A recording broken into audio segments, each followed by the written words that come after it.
तो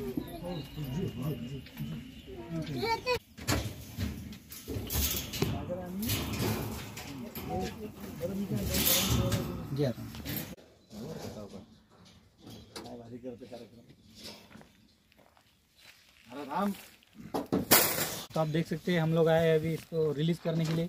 हमारे साथ में है हमारे सर जी, साड़वे सर, जो यहाँ के वन रक्षक है, और हमारे वन्य जीव मानव के जो हमारे डॉक्टर किशोर पाठक सर है, वो भी हमारे साथ में है।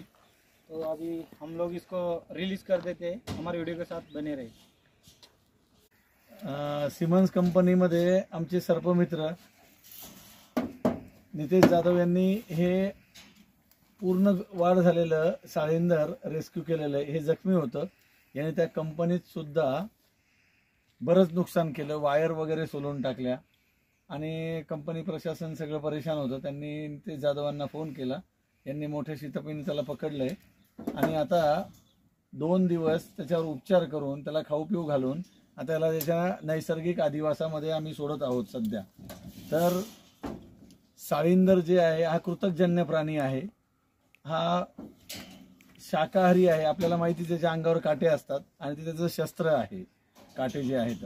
हा कृतकजन्य गटातला उंदरासारखा प्राणी आहे, मोठा घूस उंदीर वगैरे सारखा, आणि हा मोस्टली व्हेजिटेरियन आहे, म्हणजे हा सगळं खातो। का तुम्ही जे जे त्याला द्याल, कंदमुळांपासून जंगलामध्ये फळांपर्यंत, सडलेल्या फळांपर्यंत सगळं खातो। निसर्ग अन्न साखळीमधला एक महत्त्वाचा घटक आहे आणि आज याला इथेच नैसर्गिक अधिवासात आपण मुक्त करत आहोत। आपण आपल्याला अनेक डोंगर इथे पोखरलेले आहेत।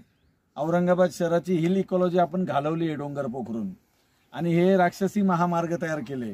या महामार्गांमध्ये म्हणजे हे तयार करताना अक्षरशः स्फोट करून डोंगर पोखरले गेले। त्यामुळे हे जे सगळे प्राणी आहेत, पशु पक्षी प्राणी जे आहेत, यांच्यावर आता खरोखर यांचा अधिवास गेलेला आहे। त्यामुळे ह्या नेहमी मानवी वस्त्यांमध्ये, कंपन्यांमध्ये येत असतात। आपण मागच्या काही दिवसांबघून बघतोय की बिबट, रानडुकरं, नीलगाई, हरिण, साळींदर आणि आजगर हे मानवी वस्त्यांकडे आणि ह्या औद्योगिक वसाहतीमध्ये येत आहेत। तर ही चुकीची गोष्ट, पण यांचे अधिवास सुद्धा आपण जपले पाहिजे। आता याला याच्या नैसर्गिक अधिवासाजवळच आम्ही आज तर याला मुक्त करतोय, पुढे आता परमेश्वर याची काळजी घेऊ। आपलं मनोज काही ते बेलकर, हा मनोज बेलकर वगैरे बरोबर, कोडाचे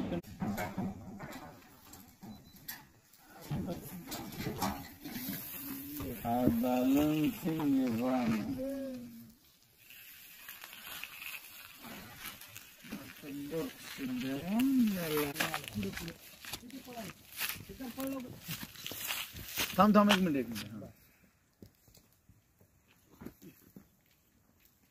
समोर